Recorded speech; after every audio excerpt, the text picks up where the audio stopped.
Today, we begin Act 1, Scene 2, which is described as a scene of exposition.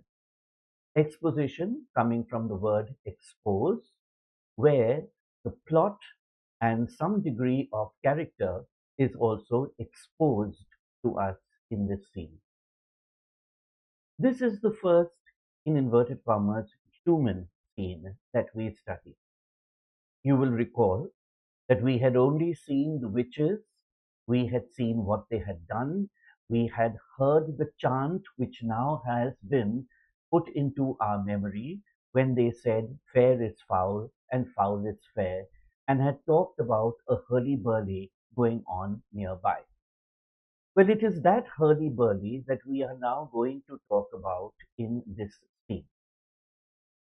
For pupils, a scene like this is a little confusing unless we work out the geography of it.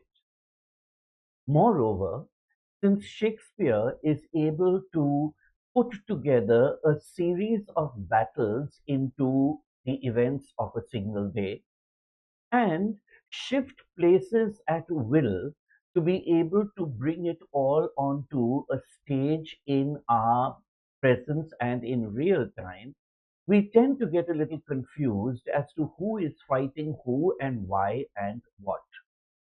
So let's put it this way. There is political instability in Scotland.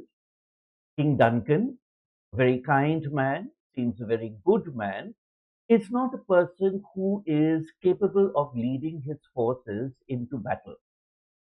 His son Malcolm, a representative, is fighting a battle. But which battle? We learn only after a careful analysis of the scene that there are in fact two battles which are being fought on the same day in with some kind of dramatic license in the same place. And the battles are won only because of the personal bravery of Macbeth. For this, it would be nice to put up a map for you to be able to see the places that are involved. At the present, we are at a camp near Forres.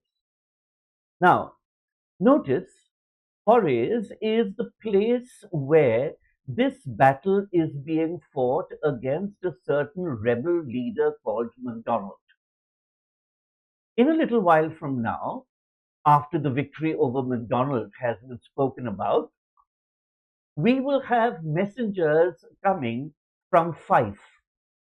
Fife is at the other end of the country. But for unity of place, we bring Fife and Forres together onto the stage. The battle at Fife was being fought against an external force, Twino, the king of Norway, who attacks from the east, which is to the right of the map. MacDonald, the rebel, attacked from the western isles known as the Hebrides. Now, it may not be logically possible for these two separate forces to come together or at Forres to be able to fight. But since we are in the theater, we have this willing suspension of disbelief, and we are quite prepared to believe that yes, indeed, two battles are being fought at the same time. Towards the end of this lesson, we will discuss the political instability in Scotland once we have learnt about it. At the moment, we are not familiar with it at all. The political instability in Scotland is indeed what gives rise to the attempts for overthrow of government, as in the case of MacDonald, external aggression, as in the case of the King of Norway, as well as the assassination, which is perhaps bound to happen since we have a weak king at the helm of affairs.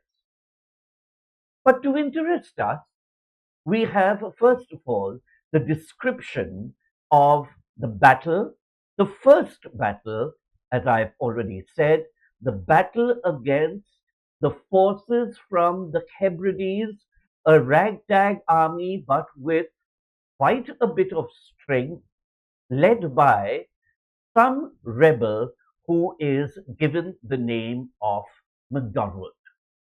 That's MacDonald pronounced with a W.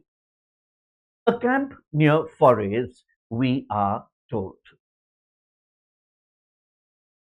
Duncan greets a bleeding sergeant who is being brought onto stage at that time. And what do we see? This bleeding sergeant is in the form of a narrator.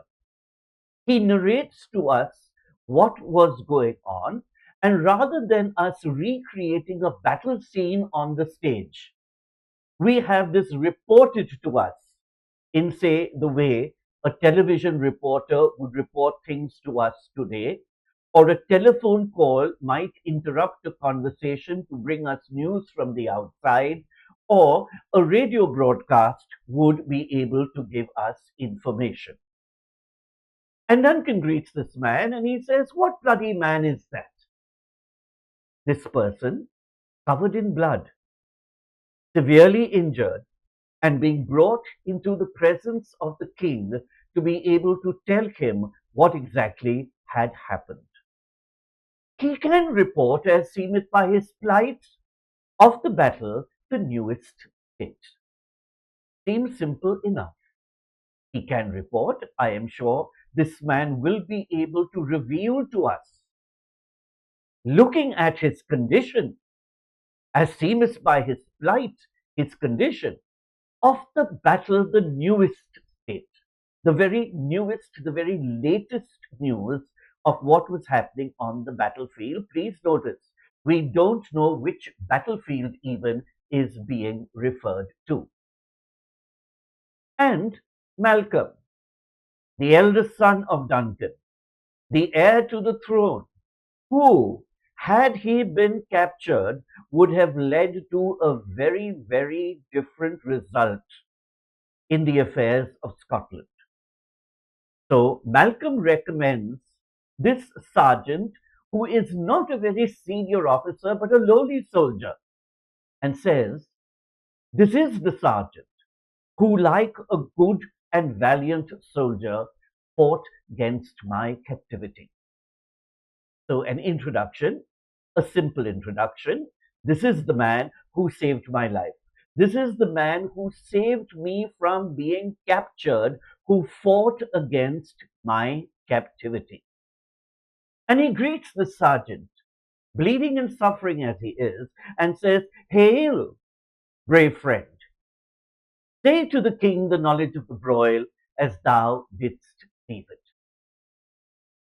Greeting him, say to the king, tell the king, report to the king, expose to the audience the knowledge of the broil, the knowledge of the battle, as thou didst leave it, almost in real time, at the time when you escaped or moved away from there.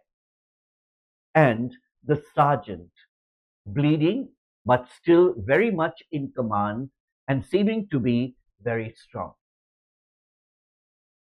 And he doesn't mince words. He says, "Doubtful it stood."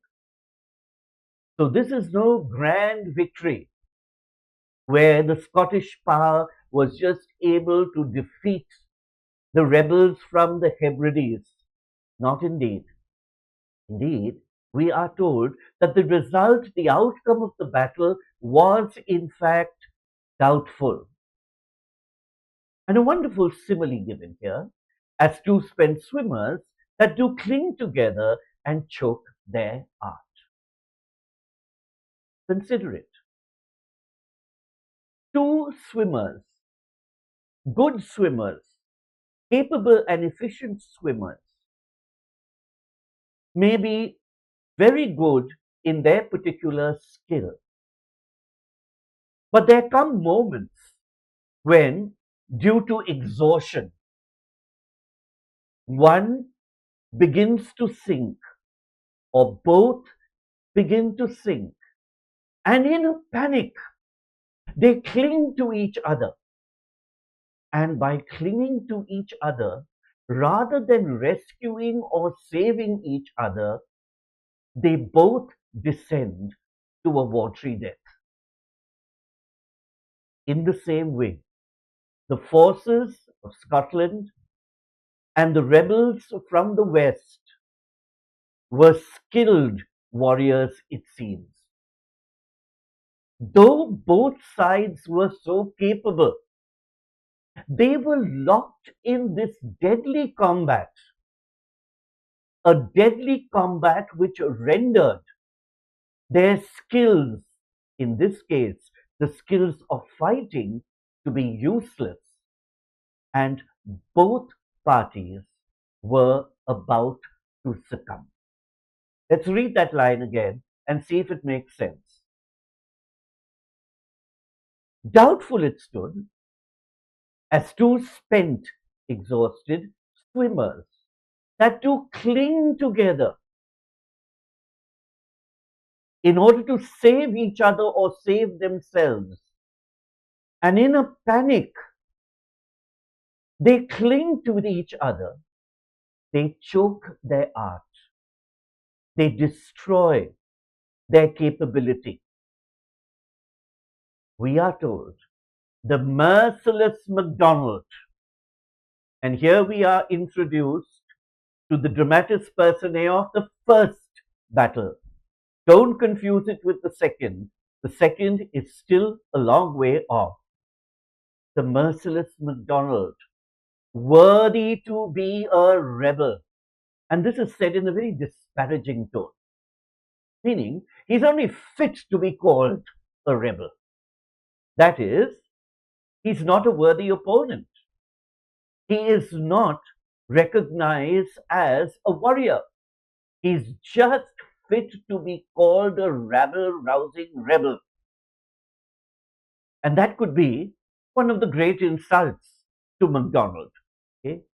For to that the multiplying villainies of nature do swarm upon him from the western isles of kerns and gallows glasses is supplied. I've read that all in one because that is indeed one thought. We are told the multiplying villainies of nature. All that and those who are wicked and evil in nature, all those who are filled with vice, seem to be supporters of this man. The multiplying villainies of nature, that is, the army, the irregular army of MacDonald, they swarm upon him. They crowd behind him from the Western Isles. Have a look at your map again. Notice the Western Isles. You have the Inner Hebrides and the Outer Hebrides. We presume this would be from the Inner Hebrides because this is closer to the Scottish mainland. So for some secessionist movement, the people of the Hebrides are annoyed with, displeased with the present dispensation in Scotland, and they have rebelled. They have rebelled under a leader called MacDonald. They swarm upon him. They fully support him from the Western Isles, the Hebrides of kerns and gallows glasses is supplied. Kerns would be a reference to light armed troops. And you generally can't get lighter than a few daggers and a bow and arrow. The heavy armed troops are the gallows glasses, swords, shields, machetes, axes, and so on. We see MacDonald is supplied with both kerns and gallows glasses. Irregular as it is, effective it is also at the same time. Not only did MacDonald seem to have the support of the people, but he seemed to be also in the role of a hero, where fortune on his damned quarrel smiling. A personification over there, a figure of speech where the abstraction of fortune is presented as a woman who would sell her charms for money and smile upon MacDonald. Fortune, good luck on his damned quarrel. Why damned quarrel? Because it was unjustified in the eyes of the sergeant. On his damned quarrel smiling, showed like a rebel's whore. A whore is a woman of ill repute who probably sells her charms and body for money, and the smiles which would be extracted because of that would be for payment. That is not to be trusted. This is something that can be negotiated by cash. Fortune seemed to smile on MacDonald, but fortune is described as just a rebel's whore, just like a prostitute. But, and here comes the change, and here comes the introduction to the man whose character is being exposed at this time. A man whose name we've heard just once before, and we are told, but all's too weak. Though he might have had kerns and gallows glasses, he might have been supported by a swarm of people from the Hebrides. Fortune might have been smiling upon him. It seems MacDonald had all the advantages until into the battlefield descends Macbeth. But all's too weak for brave Macbeth. No better word than that. Always we have these most exalted adjectives being used for Macbeth. Brave Macbeth. And as the captain, the sergeant says, it's not just a combination of words. Well, he deserves that name. Okay, that name is justified. That description is justified. Disdaining fortune. Again, fortune is personified. Earlier, fortune was smiling on MacDonald. Now, Macbeth did not tempt fortune. Macbeth did not ask fortune to support him. Instead, Macbeth disdained, rejected, ignored, and looked down upon fortune. And instead, through his own brave, noble efforts, with his brandished steel, his sword, his brandished sword, the sword that he was using and displaying, which smoked with bloody execution. And look at this bloodthirsty picture which is being built up. And again, as we have mentioned before, the colors of black and red coming up. It's not that he took out his sword for the first time. He had been brandishing that sword and using it to the extent that the sword was now smoked, dulled, grey, black, with hardened blood, dried blood. Notice the color black, and the color black forged by the color red with bloody execution. Black and red coming together. This is not just some noble, sweet, good, brave man. Here is a killing machine, Macbeth, but he does it, no doubt, in the interests of Scotland. Disdaining fortune with his brandished steel, which smote with bloody execution, like valor's minion. Yet again, another phrase to be able to describe the noble Macbeth. A minion is a favorite one, a favored one. Valor, once again a personification, meaning brave. Macbeth seems like the favorite one of bravery. MacDonald, you will remember, seemed like a favored one of fortune.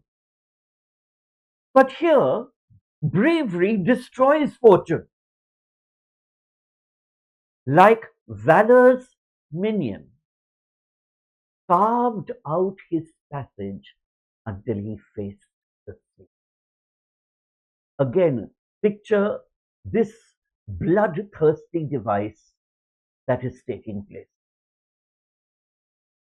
Macbeth doesn't just clear the way, excuse me, please allow me to pass.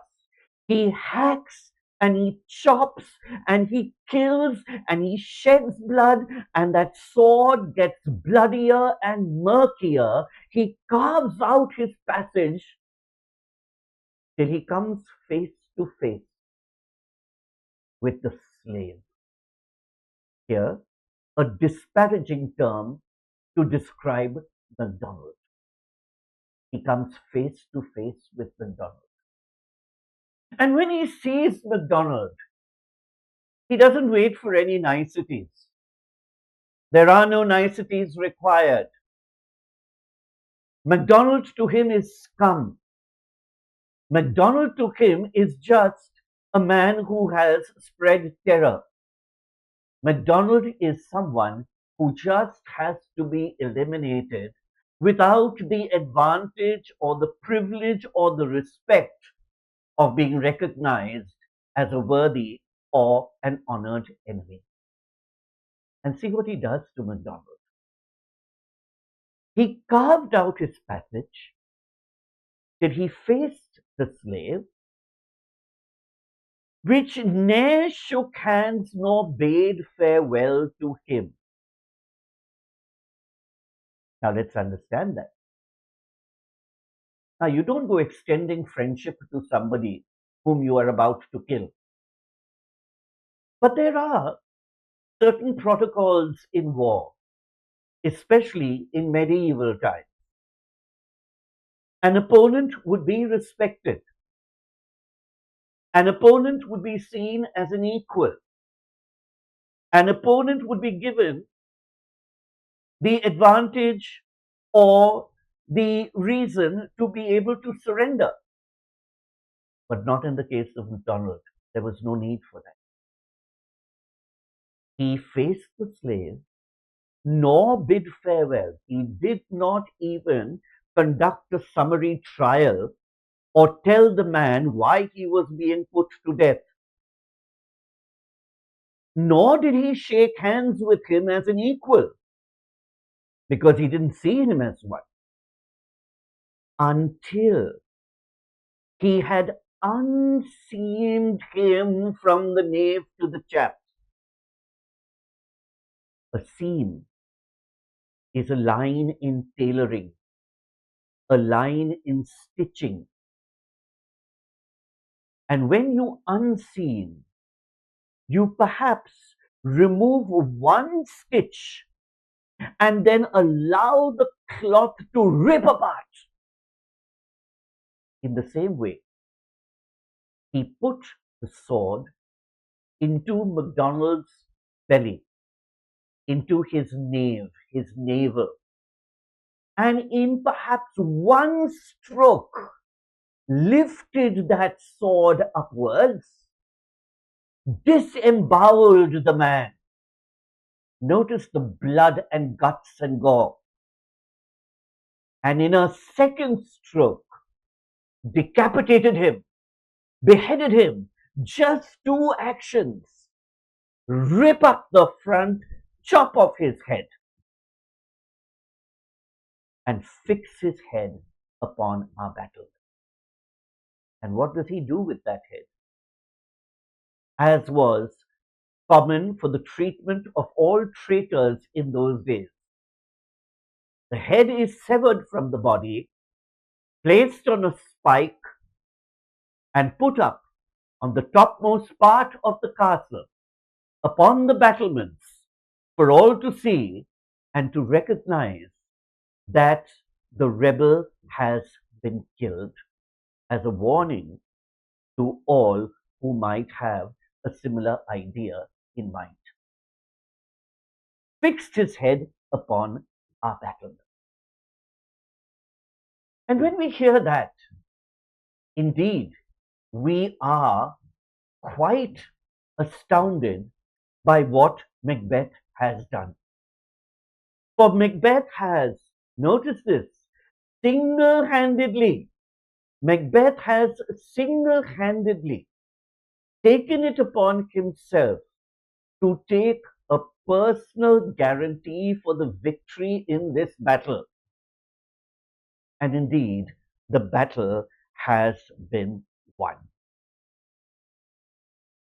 Duncan, to whom this exposition is given, is obviously highly appreciative and says, "Oh, valiant cousin, worthy gentleman." A cousin here meaning a close male relative. Oh, valiant cousin. In any case, he was a nobleman. Macbeth was noble. Macbeth was definitely a part of the peerage. And there's much rejoicing that Macbeth had done this in this manner.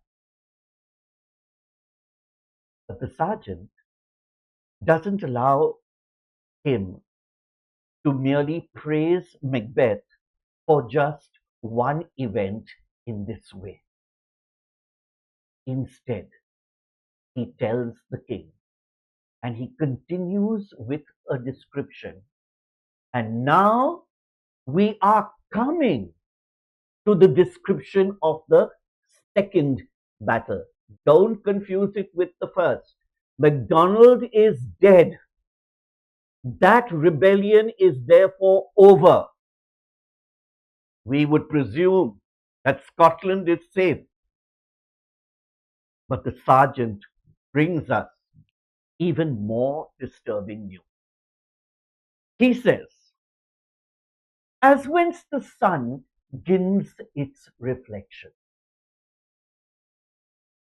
He starts on a new tone, on a new note, for it is indeed a new description. He says, "The sun begins its reflection, begins to shine in the east." As whence the sun begins its reflection, from the east, where the sun begins to shine every morning, from that same east, where the sun shines, and as we have discussed before, the sun is always seen as a symbol of warmth, of light, of brightness, of cheerfulness, even in the midst of extreme heat. As whence the sun gives its reflection, from that same east, shipwrecking storms and direful thunders spring. The east is the source of the rising sun. The east is also the source of tempests and typhoons and storms and things, different hurricanes, which would even destroy ships at sea. Let's revise that. The East, which is the source of good, as seen through the warmth of the sun, is also the source of much danger and disaster, as in the form of storms. They both come from the easterly region. So also, on this day, forget about the West, forget about the Hebrides now, from the East, from whence comfort comes, from where generally we have the comfort of the sun rising in the East, from there also discomfort dwells. And the discomfort here is not the discomfort of a weather disturbance, a tempest, a hurricane, or a typhoon.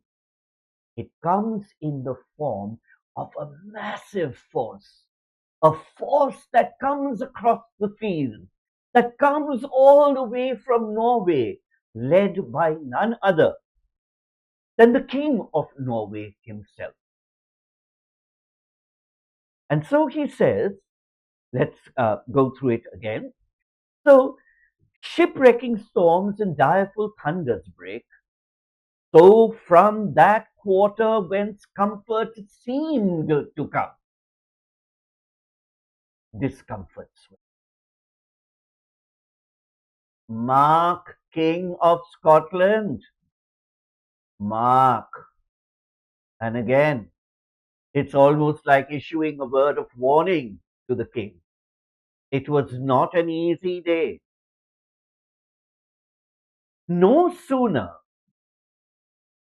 justice had with valor armed compelled these skipping kerns to trust their heel. The sentence doesn't end there, but I will pause there, for otherwise it gets long. No sooner had justice, again the third personification. We had seen justice, valor, bravery,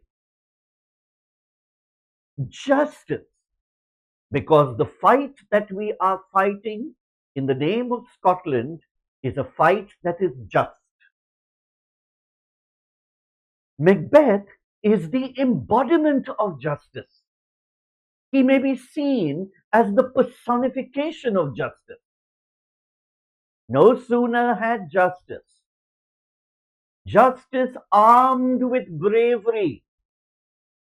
We had already heard that he had disdained fortune and he was armed with valor. So the same idea coming up, justice with valor armed, compelled these skipping kerns to trust their heels. The kerns, you will recall, were the light armed troops, and therefore could be called skipping because it was possible for them to hurry away, to skip away. So no sooner had the light armed troops been chased away, that is, MacDonald's army defeated, when battle number 2 begins, the Norwegian lord, Norwegian, an adjective for Norway or Norwegian, the Norwegian lord, the king of Norway, surveying vantage, a significant phrase, taking use of the opportunity. Which opportunity? The fact that there was political instability in Scotland. And notice how that political instability seems to be building up. We have already seen that there seems to be a weak king. There are all kinds of skirmishes from the west.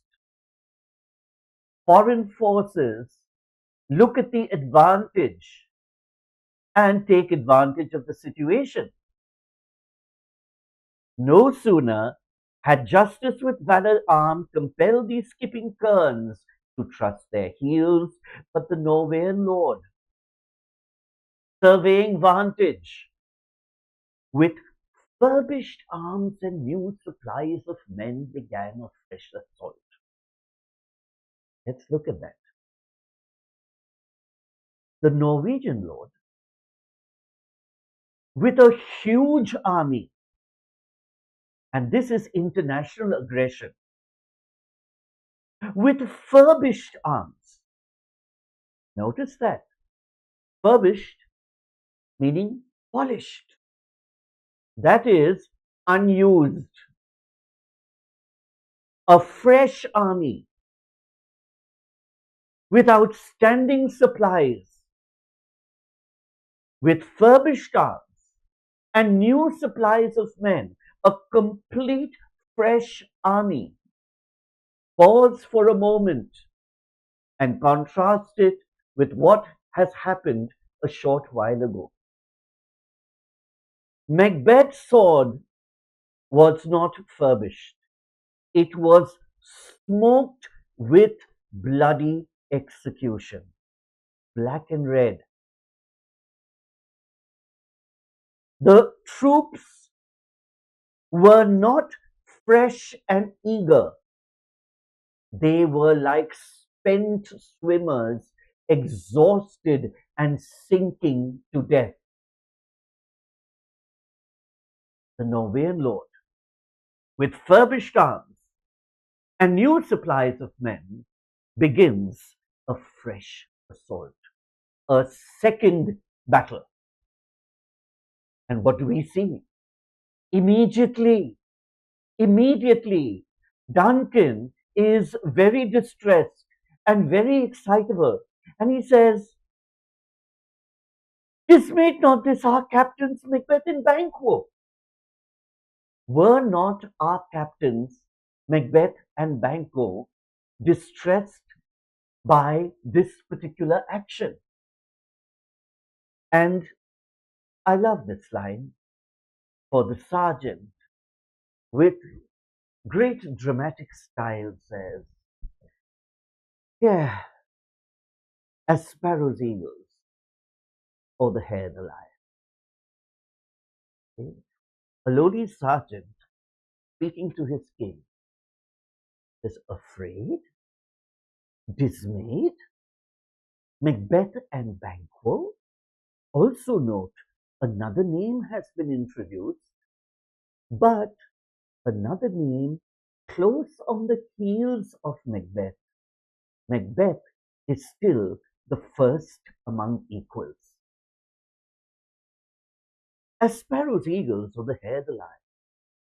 Consider, a lion is the king of the beasts. An eagle is a king of the birds.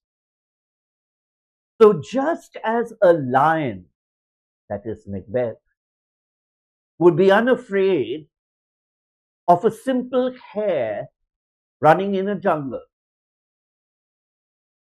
or an eagle, the high-flying king of the birds, would be unafraid of a puny sparrow,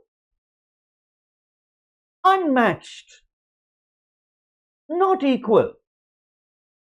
So also, Macbeth and Banquo were dismayed, that is, completely unaffected by the challenge posed by the King of Norway. And further praise is heaped upon them, even though the emphasis seems to be on Macbeth. If I say sooth, if I must tell the truth, if I must report accurately, I must report. And here comes a mathematical problem. They were as cannons overcharged with double cracks, doubly redoubled. Okay? Multiplied. They were as a simile, a direct comparison being used, as cannons. Now, cannons themselves are huge guns, not just ordinary guns that can be lifted by hand. So that in itself, they were like cannons. They were overcharged. A cannon is expected to spew one cannonball at a time. But here they were as cannons, super guns, overcharged with double cracks, double cannonballs, supercharged. They doubly supercharged, redoubled, super ad infinitum, overcharged with double cracks. They laid their strokes upon the foe. They redoubled their strokes upon the foe, upon the foe, upon the enemy. In this case, Norway, the king of Norway, Twino, whom we will be told his name in a moment, okay, strokes upon the foe. And here comes once again a very dramatic, okay, and a very theatrical hyperbole. Hyperbole is also a figure of speech, which is a gross exaggeration, except they meant to bathe in reeking blood or memorize another Golgotha. I cannot tell. And he says, I really don't know. I really don't know whether Macbeth and Banquo wanted to literally have a bloodbath, to bathe in reeking blood. The way in which that killing continued. Maybe they wanted to bathe in blood. Maybe they wanted to make this particular battlefield, this spot, as famous as another famous killing field, the killing field of Golgotha.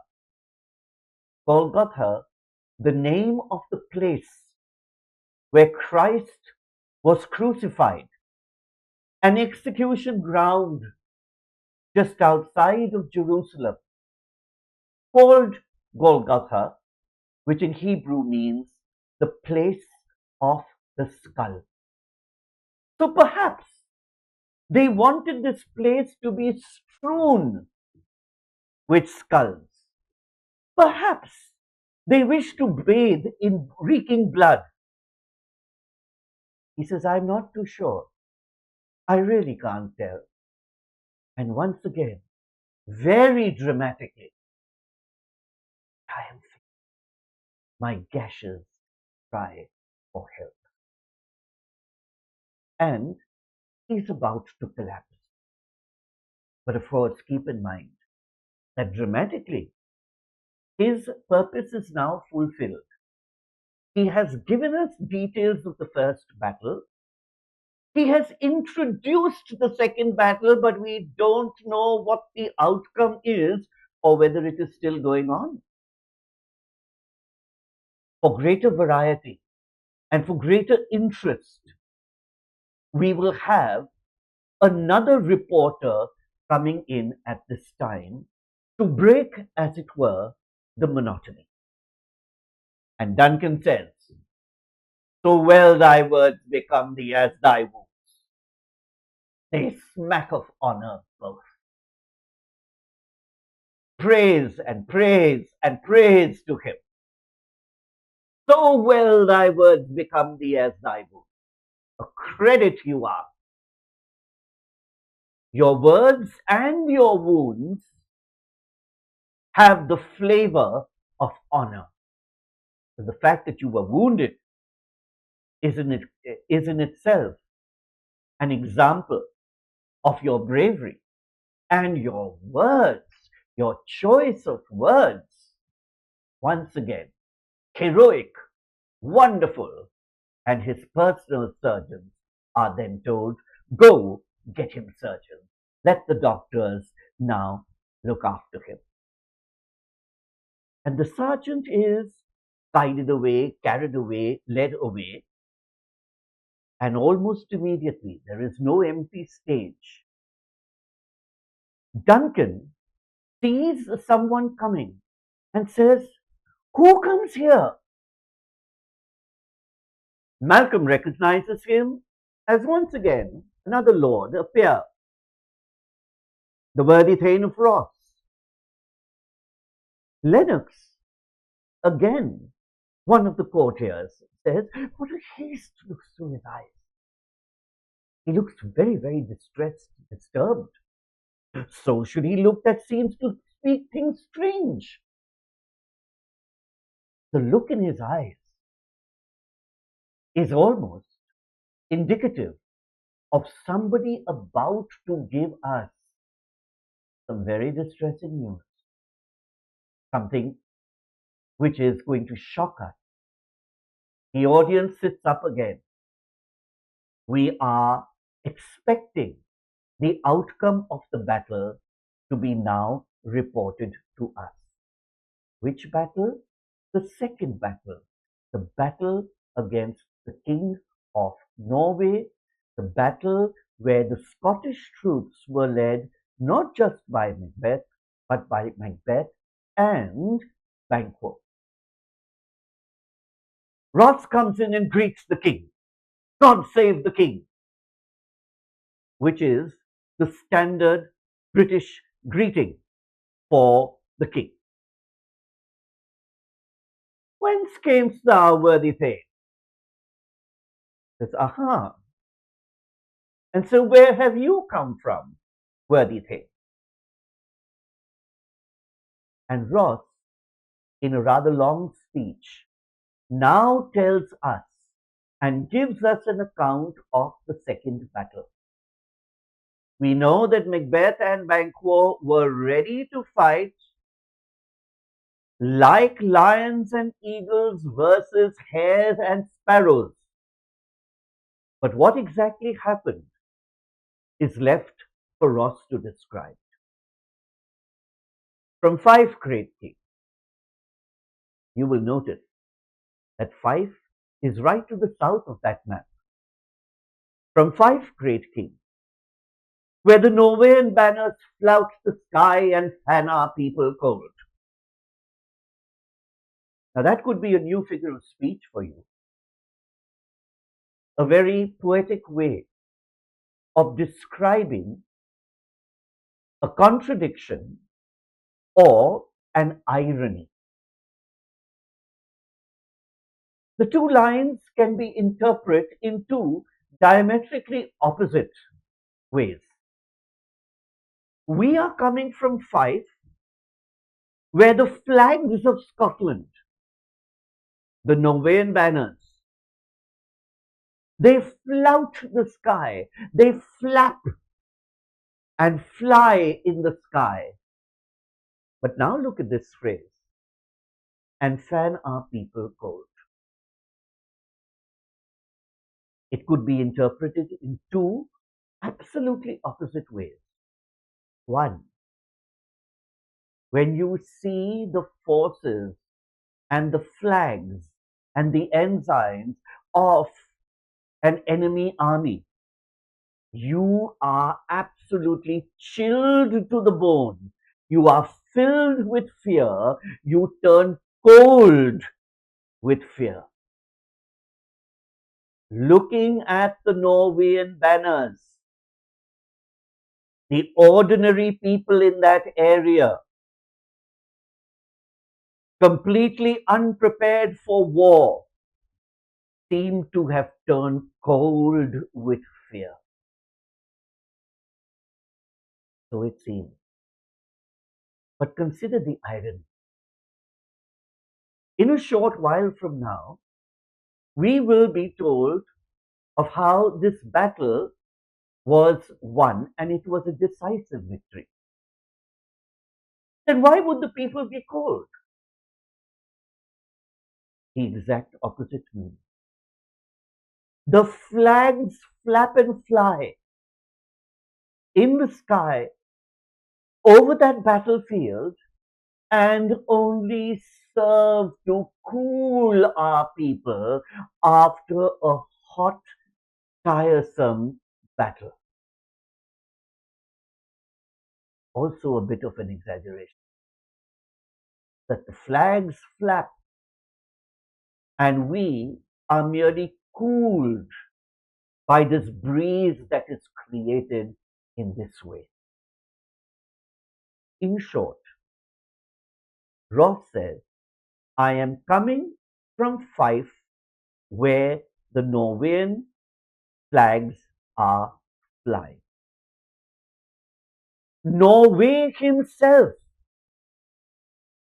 that is, the King of Norway, Norway himself, with terrible numbers, huge army. And we are now introduced to yet another fresh piece of news which the king, it seems, was completely unaware of. Also pointing to the instability in Scotland at that time. Okay. Norway himself, with a huge, vast army, assisted by that most disloyal traitor, the Thane of Cawdor.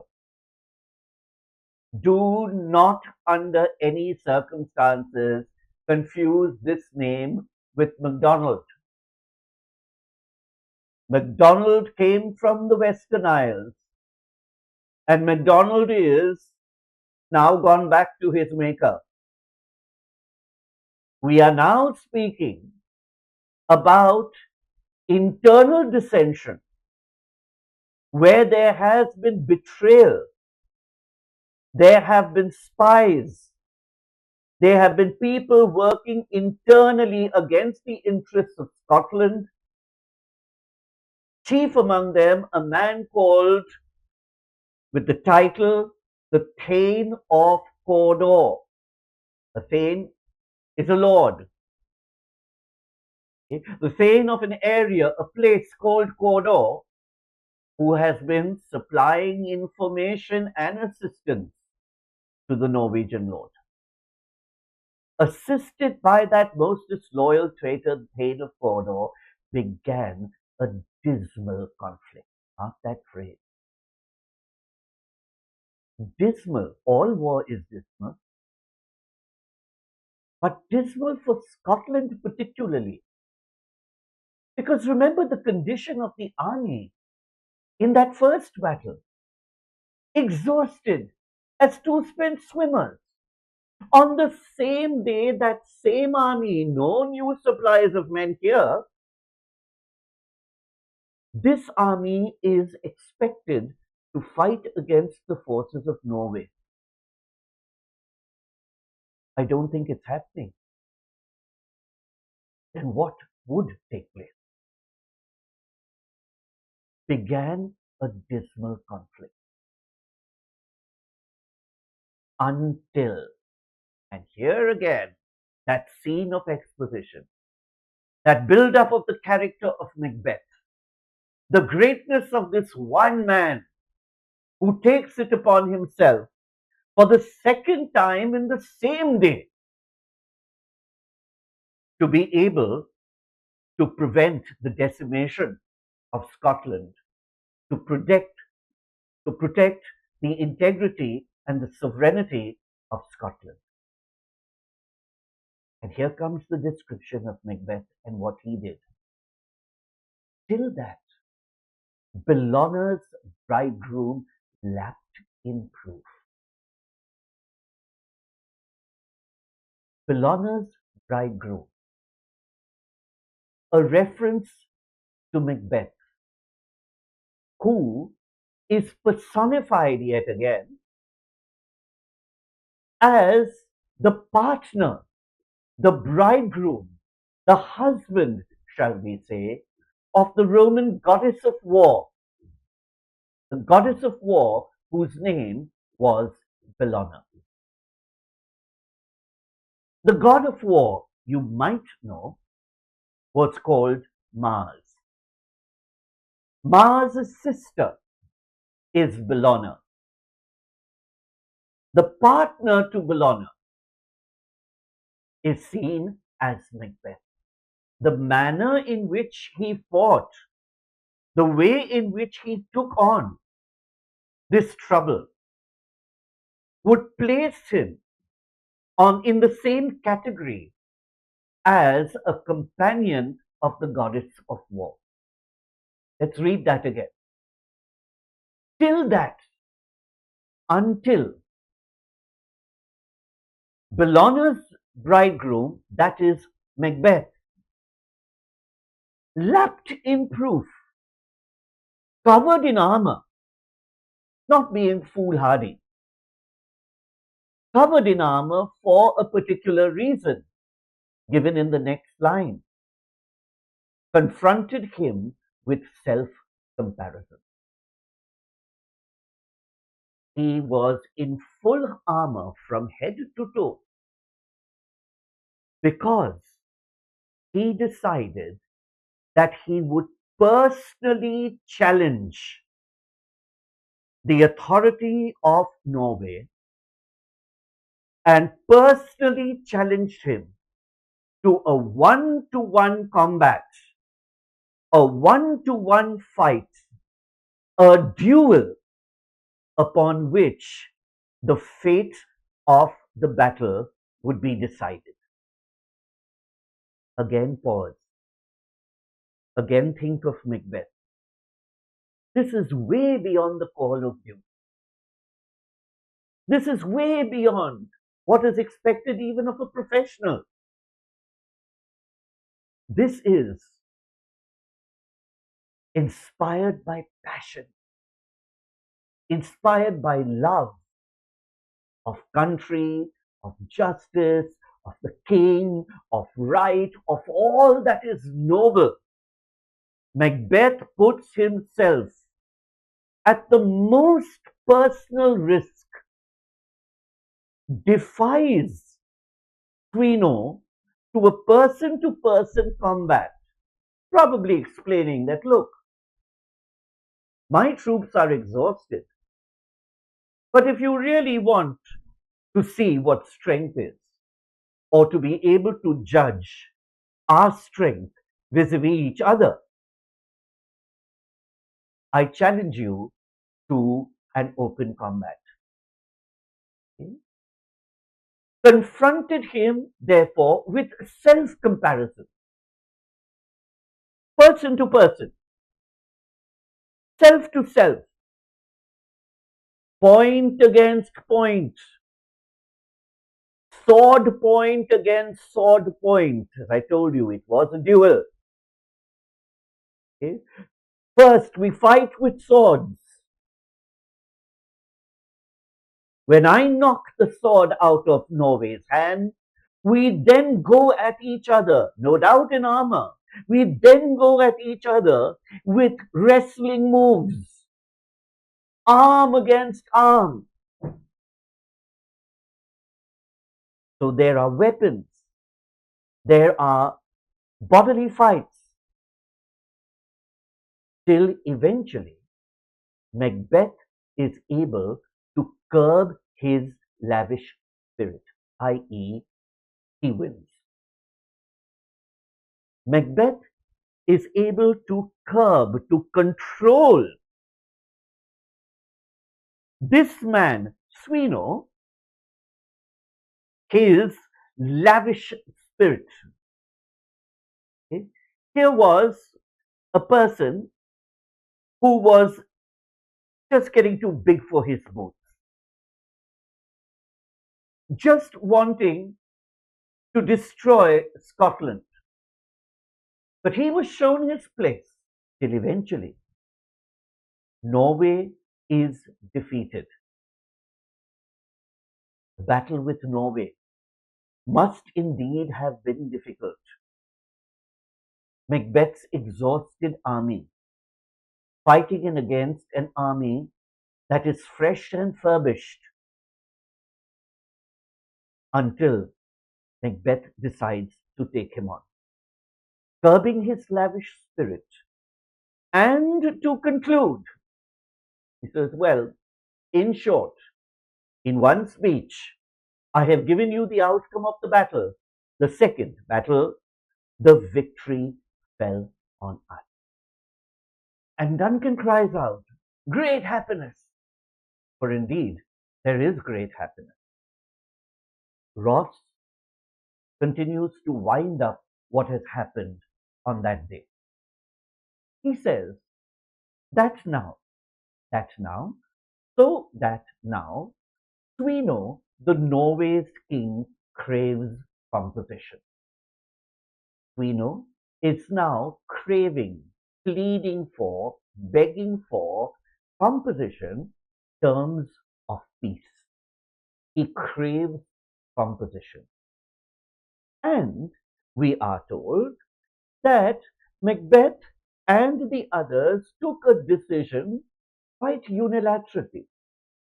Nor would we deign him burial of his men until he had dispersed at St. Colmay's Inch $10,000 to our general use. Let's look at it again. Norway fights. Norway's army, there is obviously some kind of battle. Some have been killed. Macbeth, realizing that his army was exhausted, decides to enter into a duel, defeats Norway. Norway is now begging for terms of peace. Terms of peace will be discussed. But until that time, what do we notice? Macbeth, Banquo, and the other leadership on the battlefield do not permit the slain of Norway, the soldiers who were killed from Norway, to be buried on Scottish land until some kind of reparation or some kind of money is given to them. Nor would we deign him burial of his men till he dispersed at St. Columba's Inch. St. Columba's Inch, inch is an old classical word for island. St. Columba, today known as St. Columba, a small island which was devoted, as it were, to the burial of men. So we would not allow them to bury the man even in a designated burial ground until we had received compensation not for Scotland, but to be distributed among the men of the Scottish army. $10,000 to our general use. This does not go to the coffers of Scotland, but it is disbursed, it is given out to the people who had actually fought this battle. $10,000 is perhaps a new figure of speech for you as well. In the times of King Duncan and the times of Macbeth, the dollar as a currency did not exist. By the time Shakespeare was writing, the dollar did exist. So when Shakespeare uses the term dollar, he is referring to something which is not in keeping with the times, not historically accurate. Such a reference is a figure of speech called an anachronism. It is out of keeping of the times. We would not deign him burial of his men till he dispersed at St. Columba's Inch $10,000 to our general use. And at this point, Duncan takes a very firm decision. No more that Thane of Cawdor shall deceive our bosom interest. The Thane of Cawdor is stripped of his title. The Thane of Cawdor shall no longer deceive, work against, our bosom interest. Those elements that are closest to our heart. And he takes a decision for execution. Go pronounce his present death. Which, remember, the time of a feudal society would be completely justified. If you have betrayed your king and country, the only outcome for this is immediate execution. So go pronounce his present death. And it seems almost like a deed of fate when he says in the next slide, and with his former title, greet Macbeth. The title of Thane of Cawdor, now vacated by the incumbent who had assisted Norway, the title now passes to the man who had defeated Norway, who had been supported by the Thane of Cawdor, and that man is none other than Macbeth. Now it seems like a just reward, and perhaps it is. Even as we speak, Macbeth has been invested with the title of Thane of Cawdor. But Macbeth at the moment is not conscious that he is the Thane of Cawdor. Macbeth, when we meet him, will only know his title to be the Thane of Glamis, which was a lower title.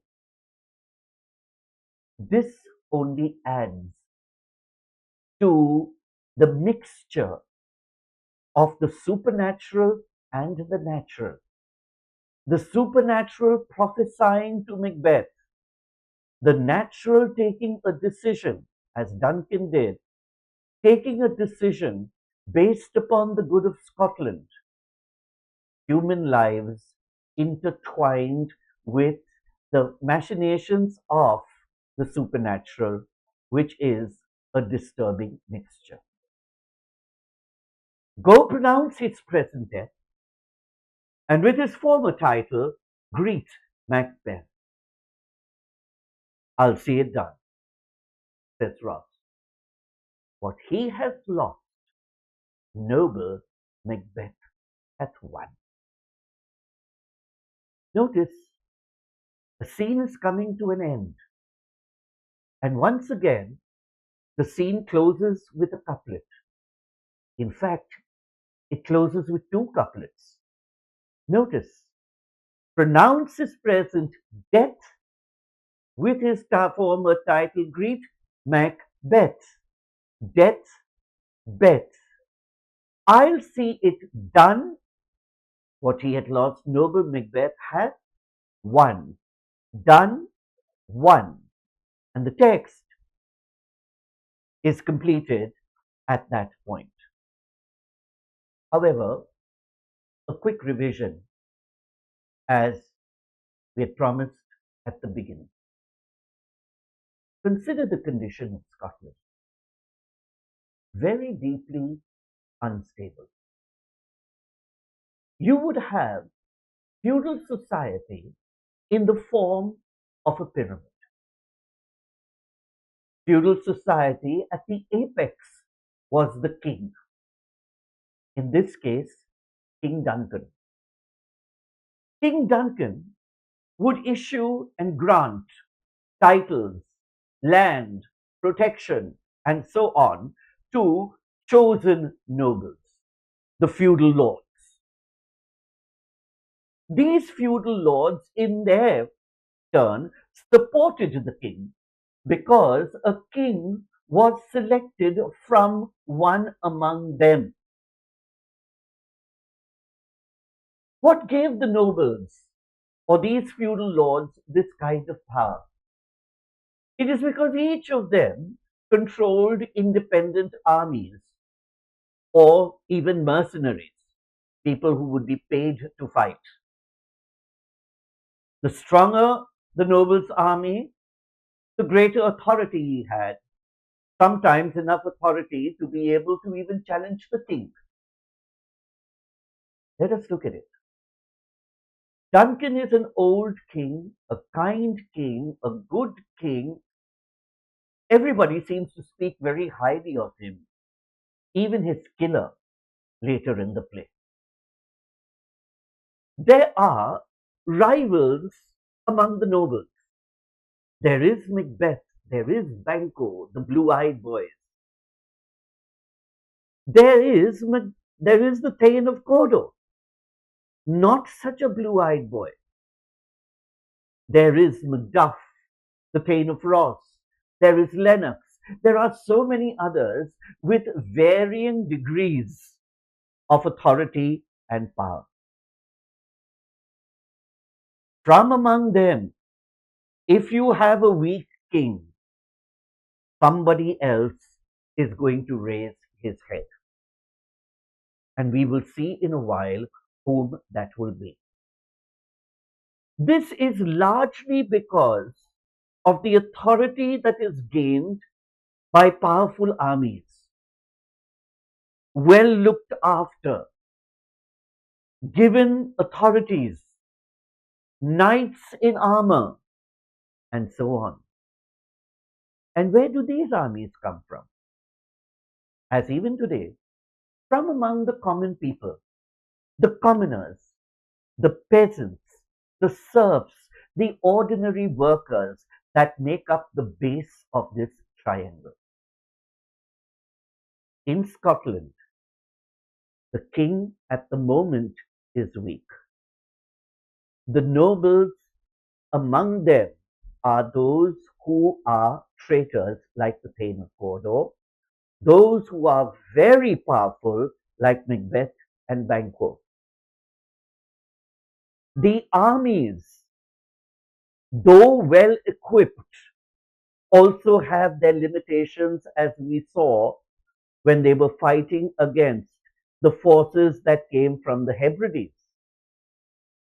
The armies themselves sometimes rebel, for example, under MacDonald, who brings men from the Western Isles very, very well equipped. The serfs, the peasants are among the people who must have made up that rebel's cause. Add to this pyramid, an external force, the King of Norway, an attack from the east, international aggression. Scotland, though all may seem very pleasant and nice, and though the sun may be shining, and though the king may be supported by very powerful, loyal nobles, it seems on the precipice of a coup d'etat.